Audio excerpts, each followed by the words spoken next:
Oke, Halo. selamat siang, Ci Jesslyn ya. Iya, selamat siang. Kita eh, dari kelompok grup Alam dan Ciptaan, kita mau eh, interview singkat aja, Ci. Mau tanya 4 soal. Nah, Hmm, eh, nanti kita masing-masing bakal tanya dari pertanyaan masing-masing gitu. Gitu ya, Ci. mm-mm. Oke, Iya. eh, dari aku nih. Hmm, eh yang pertanyaan pertama, menurut Cici, dalam Alkitab tuh eh, gereja kan disebut sebagai umat Allah, Ya. tubuh Kristus, dan bait Roh Kudus. Nah, menurut Mm-mm. Cici, gambaran manakah yang paling sering dilupakan oleh gereja masa kini, dan apa dampaknya jika gereja kehilangan pemahaman terhadap identitas tersebut? Oke. Tentunya kalau yang terjadi pada masa kini ya, menurut aku banyak ya.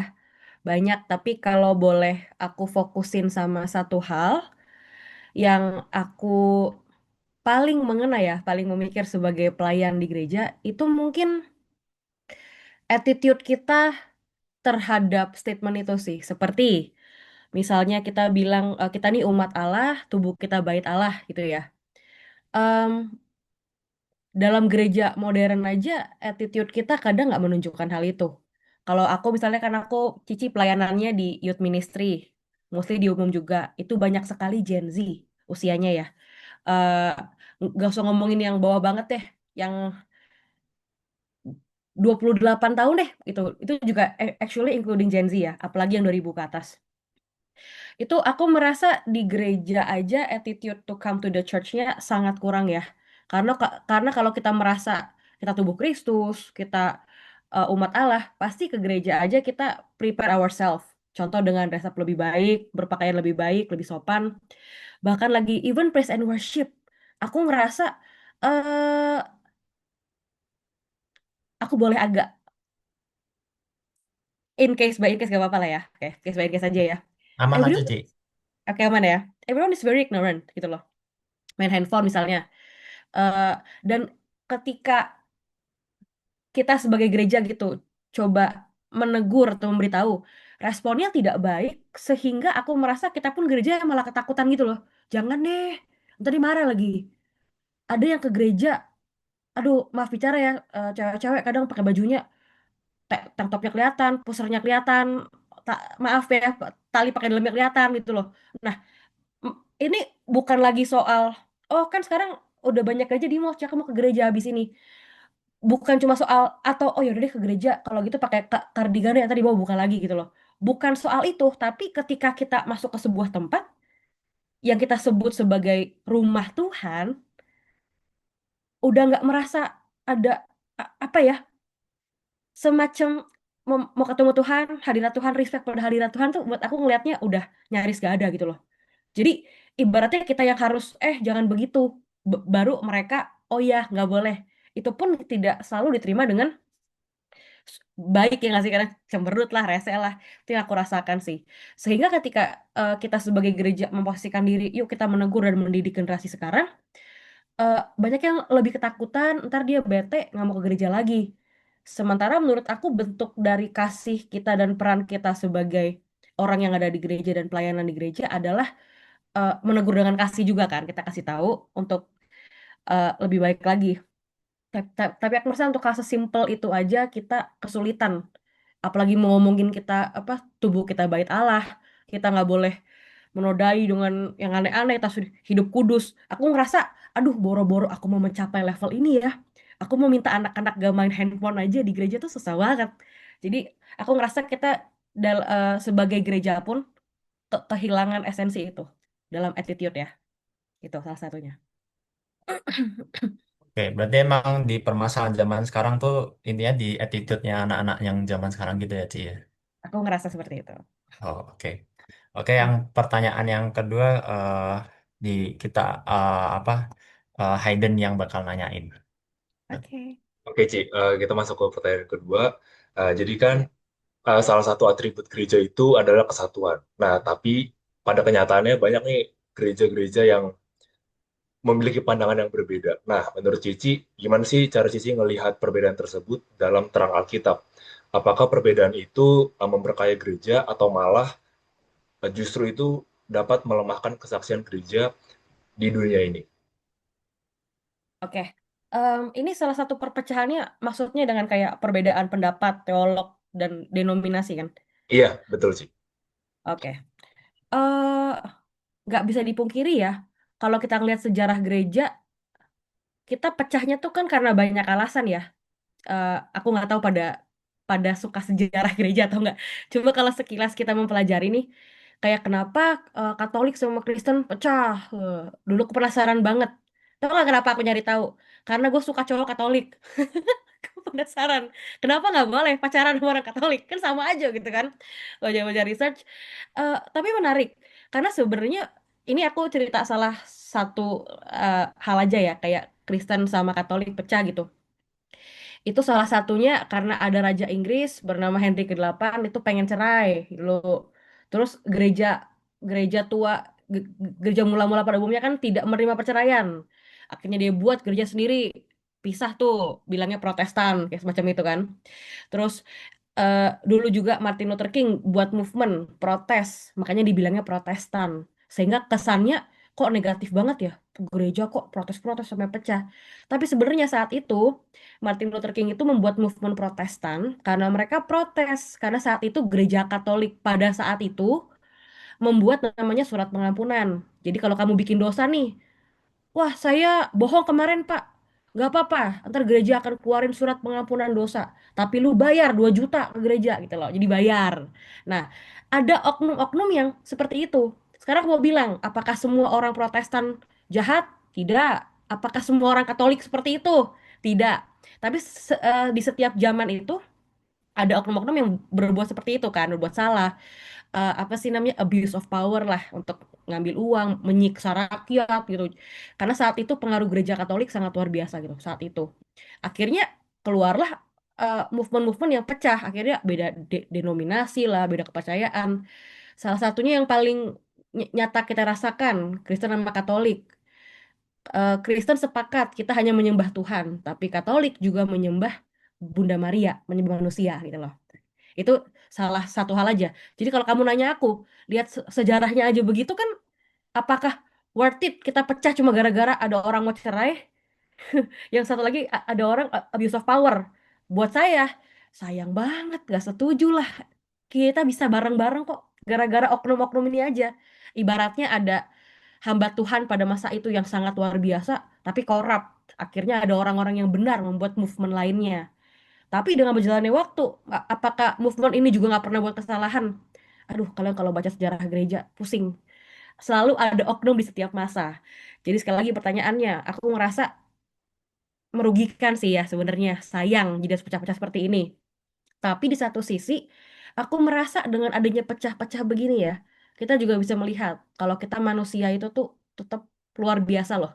Kita punya pemikiran sendiri, ada orang-orang yang memperjuangkan imannya. Oh, kok gue nggak setuju ya? Tuhan bilang keselamatan itu hanya lewat iman dalam Kristus. Kok gue suruh bayar ke gereja 10 juta untuk katanya nggak masuk neraka? Itu kan salah. Nah, ada orang-orang yang fight for it. Akhirnya membuat movement namanya Protestan seperti itu. Jadi kalau ditanya lagi, aku akan bilang sayang. Tapi aku melihat banyak sekali dampak positifnya. Kita bisa melihat manusia itu punya pemikiran, punya faith, dan tetap Allah bekerja kok dalam semua gereja-gereja ini, meskipun beda denominasi ya, gitu. Oke, Cici. Thank you jawabannya. Mungkin bisa next ke pertanyaan berikutnya. Oke, thank you. Oke, Ci, aku lanjut nanya ya, pertanyaan ketiga ya. Gitaro, oke, let's go. Di era digital saat ini, banyak orang Kristen lebih aktif mengikuti konten rohani di media sosial Ya, dibanding terlibat dalam kehidupan gereja onsite lah kasarnya gitu. Menurut ya. Cici, bagaimana gereja dapat tetap menjalankan tugasnya sebagai tubuh Kristus dan membangun persekutuan yang sehat di tengah perubahan pola kehidupan seperti ini? Mm-mm.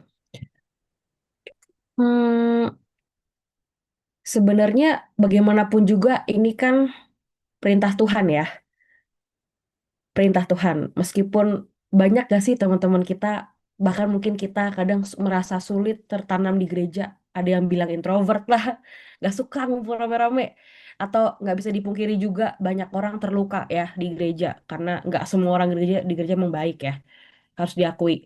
Jadi itu yang menjadi tantangan kita sekarang. Tapi setiap kali aku inget hal ini ya, kayak aduh sebenarnya males banget ya. Toh sekarang banyak banget hamba Tuhan menginjil di Instagram, followernya banyak ya, terkenal. Tapi mereka tuh nggak pusing pemuritan gitu. Kita pernah mikir gak sih? Mereka mungkin, wih followernya banyak, khotbahnya bagus. Tapi mereka belum tentu lebih mulia loh dari ketua komsel yang di gereja-gereja kecil, yang gereja kecil mungkin nggak terkenal, tapi mereka PR lebih banyak, dengerin curhatan anak-anaknya, jam 1 bisa ditelepon. Sementara ada YouTuber yang katanya pengkhotbah tapi dia nggak pernah pemuritan, nggak dengerin orang curhat, tidur aja malam, besoknya khotbah lagi. Nah, ini tantangan yang buat aku real banget. Jadi ini pertanyaan bagus sebenarnya, memang pertanyaan bagus. Tapi kita ingat lagi amanat agung dari Yesus sebelum dia naik ke surga. Itu kan pergi dan jadikan semua bangsa muridku kan.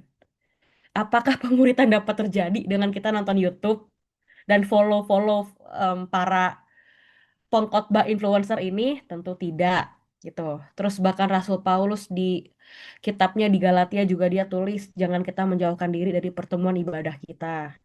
Ya udah dengan itu aja tuh cukup sebenarnya. Berarti pemuritan yang sejati dimulai dari ya ada kelompok kecil di gereja, ada yang namanya discipleship.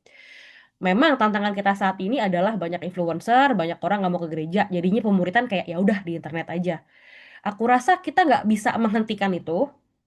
Jadi kalau ditanya gereja mesti ngapain nih untuk menghambat ini, untuk kembali take control of discipleship, buat aku ya pada akhirnya kita akan terus berperang dengan hal ini. Ada movement yang nggak mau bertumbuh, kita selalu ada. Jadi peran gereja adalah hanya selalu ada dan selalu buka pintu.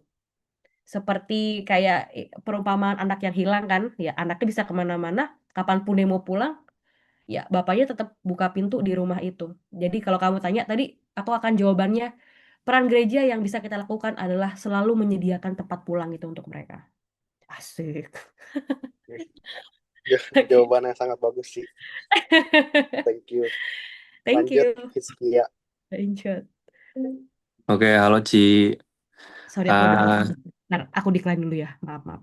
Sorry. oke, Oke, lanjutkan. oke Ci. Gimana?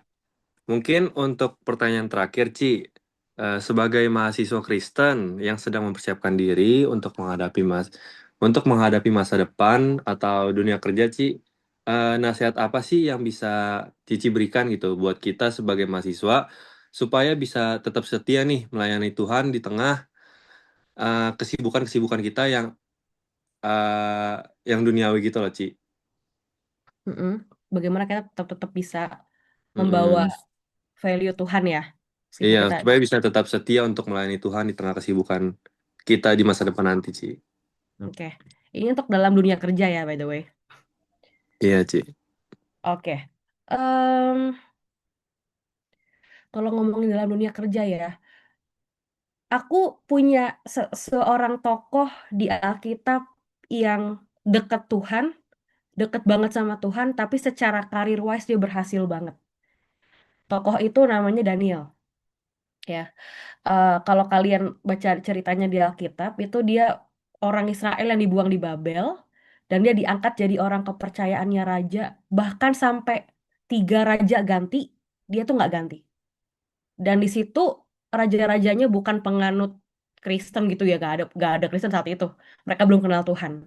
Nah, jadi apapun rahasianya Daniel, aku merasa berarti sebenarnya possible kamu kerja dengan sangat luar biasa sampai 3 periode raja ganti dan tiga-tiganya nggak ada yang anak Tuhan, lu dipakai gitu loh, lu sangat luar biasa, lu tak tergantikan, orang mau pakai lu. Nah, kalau kita lihat di kitabnya kan Daniel tuh orangnya cakap, rajin, dan setia berdoa kepada Tuhan. Nah, aku ngebayanginnya gini, kalau dia berdoa kepada Tuhan aja yang pada masa itu dilarang keras, dia tetap doa, apalagi dia ngerjain kerjaannya. Jadi ibaratnya melakukan hal yang dilarang aja, tapi itu ibadah dia, dia dengan tekun melakukan, apalagi yang menguntungkan buat dia, kayak dia kerja, dia rajin. Jadi I would say untuk generasi kita apalagi ya, kita tuh terima atau tidak terima, kita tuh dicap generasi lemah, dikit-dikit ngeluh, dikit-dikit butuh mental healing. Nah, aku rasa salah satu cara kita bisa berbeda dari generasi ini adalah kita menunjukkan kesungguhan kita. Ketika bekerja kita tuh grateful. Aku tahu ini terdengar klise ya, tapi pada akhirnya nggak ada yang ngalahin tuh advice orang tua zaman dulu ya. Lu kerja yang bener, tau gak sih? Orang ngomong gitu. Kalau di Alkitab kan ditulis lakukan segala sesuatu seperti untuk Tuhan. Ngomongnya enak ya, lakukannya sulit. Tapi pada akhirnya yang membuat kita menang dari AI ini, dari generasi ini, banyaknya kompetisi di luar sana untuk kerja, itu adalah you give your best, jangan ngeluh, jangan ngoceh-ngoceh, dan tetaplah beribadah dengan rajin. Karena kita bisa melihat, aku ngelihat orang kayak Daniel aja, nggak tahu ya, buat aku ditahan 3 periode meskipun rajanya ganti, itu berarti dia hebat banget sampai tak tergantikan. Itu yang aku mau kita keep dalam attitude kita juga sebagai anak muda untuk bekerja dengan sebaik mungkin seperti untuk Tuhan. Gitu. Oke, Ci. Berarti paling pesannya itu buat kita itu tetap bersyukur aja kali ya. Dan do the best buat ngelakuin pekerjaan kita. Eh, Ya sih. itu kayak berarti maksudnya dalam bentuk kita melayani Tuhan berarti ya, Ci ya. Iya. Eh, bos kita pasti seneng gak sih kalau kita even treat him like we are doing it for God gitu loh, seakan-akan kayak gitulah. Oke, Ci. Oke. Dia mengerti kok, Ci. Semoga Anyway, menjawab ya, menjawab gak sih? menjawab banget Cici, menjawab banget. Anyway, thank you banget ya Ci, udah ngeluangin waktu buat kita, buat Ya, diwawancarai dan menjawab pertanyaan-pertanyaan kami. Jawaban Cici jujur sangat membantu tugas kami dan membantu buat membuka mindset kita sih, bagaimana itu bagaimana itulah. Nah, mungkin itu aja sih Ci dari pertanyaan-pertanyaan kami. Thank you udah ngeluangin waktu. God bless you, Ci. thank you so much. Thank you, God Cici. Thank you. Thank you ya. Thank God you, bless you. yes, thank you.